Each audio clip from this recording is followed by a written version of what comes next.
هاوکاتی ئازادکردنەوەی جارێکی تری شارۆچکەی ئەلبووکەمان لە تێرۆریستانی داعش هێزە ئاسایشیەکانی سووریاش دەستیان کردووە بە کێوماڵکردنی ناوچەکە بۆ دڵنیابوون لەوەی خانە نووستوەکانی تێرۆریستان نەتوانن جارێکی تر هێرش بکەنەوە. لەگەڵ ئەم پێشڕەویە لەشکریانەدا پەرەسەندنی سیاسیش هەن.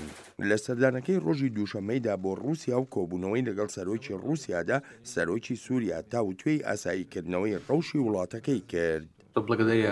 سوپاس بۆ لەشکری ڕووسیا. سووریا وەک دەوڵەت ڕزگار کرا کارێکی زۆر کرا بۆ سەقامگیرکردنی ڕەوشی سووریا و هیواداریشین لە ئایندەیەکی نزیکدا کۆتایی بە تیرۆریزم بهێنین لە سووریادا. بەڵام دەشزانین هێشتا سەرچاوەکانی تیرۆریزم ماینی گەرانین لە جیهاندا بە ڕۆژهەڵاتی ناوەڕاست و سووریاشەوە.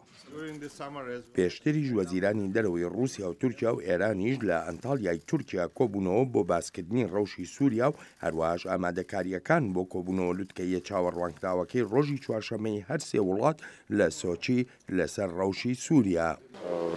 هەموو شتێک باش بەڕێوە چووە لەسەر خاڵە سەرەکیەکان ڕێککەوتوین و هەڵسەنگاندنەکانی خۆمان دەدەینە سەرۆکەکانمان سەبارەت بە چۆنیەتی بەرەو پێشەوە چوون و بەهێزکردنی پرۆسەی ئەستانە کە دەشێت هەندێک میکانزم بێتە ئارا بۆ کۆبوونەوەکانی ژنێف.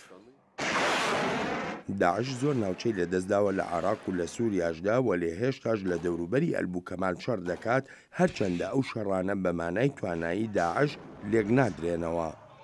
ئەمڕۆ شەڕ هەیە لە دەوروبەری ئەلبووکەمال و ناوچەکانی تری نزیک لە شارۆچکەکە، بەڵام ئەم جۆرە شەڕانە ئەوە ناگەێنن داعش ماوە چونکە لە ڕووی استراتیژەوە کۆتایی پێهاتووە. لەم شەڕانەی دژی داعشدا سەرکەوتنی بەرچاو بەدەست هاتوون لە عێراق و لە سووریاشدا، بەڵام وەک شیکەرەوە باسی دەکەن ناکرێ ئەم سەرکەوتنانە وەک کۆتایی هێنان بە داعش و تێرۆریزم ڕابە بکرێن. وەها سیر دەکرێت کە پێ دەچێت شەڕەکە تەواو بوو بێت، تەنانەت ئەگەر زۆریشیان لێ بکوژرێت هێشتا بەس نییە. شەڕی داعش هەر ئەوە نییە لە سووریا، لە عێراق یان لە ئەمریکا، لە فلیپین، لە ئەفریقا، لە ئەوروپا بکرێت. داعش ئایدۆلۆژیەتە لە مێشکدایە. ئەگەر بمانەوێت شەڕی داعش بکەین پێویستە خەڵکەکانیان دڵنیا بکەینەوە کە هەڵەن، ئەمەش بە چەک و فڕۆکە ناکرێت. پێم وایە داعش لە ڕۆی لەشکری لۆژستیەوە کۆتایی هاتووە، بەڵام لە ڕۆی ئایدۆلۆژیەوە نا. هێشتا داعش توانای ڕاکێشانی خەڵکی ماوە.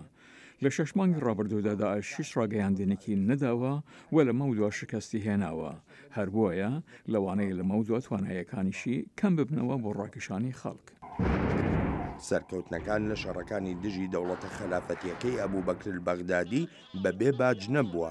لەم شەڕانەدا سەدان هەزار خەڵکی سیڤیل لە عێراق و لە سووریاشدا بوونەتە قوربانی.